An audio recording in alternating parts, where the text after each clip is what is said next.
শুক্তো রান্না করব। এসে উচ্ছে বড়ি বেগুন সমস্ত কিছু বটবটি গাজর একটু দিয়েছিলাম, দিয়ে সমস্ত কিছু ভেজে নিয়েছি।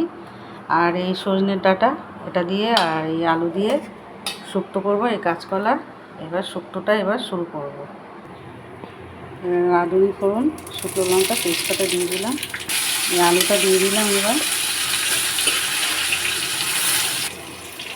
ডাঁটাগুলোও দিয়ে দেবো, কাঁচকলাটাও দিয়ে দিলাম, দিয়ে একটু নুন দিয়ে দেবো।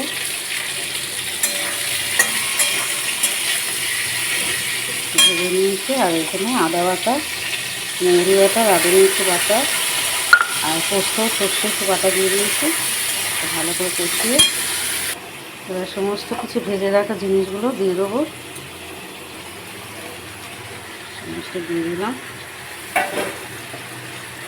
তারপরে নেড়ে দিয়ে একটু জল আর দিচ্ছি। পেঁপে পেঁপে সমস্ত কিছু দিয়েছি, হয়ে গেছে। কষানো হয়ে গেছে। এবার এই দুধটা দিয়ে দেবো।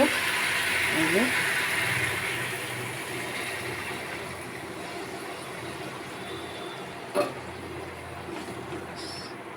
এবার চাপা দিয়ে দেবো, চাপা দিয়ে দেবো। তো হয়ে গেছে। এবার উচ্ছে ভাজাটা দিয়ে দিলাম, এবার বড়িটাও দিয়ে দেবো। আর একটু ভাজা মশলা দিয়ে দেবো। এর মধ্যে পাঁচফোড়ন আছে, একটু ভাজা মশলাও দিয়ে দিলাম আর একটু ঘি দিয়ে দিলাম।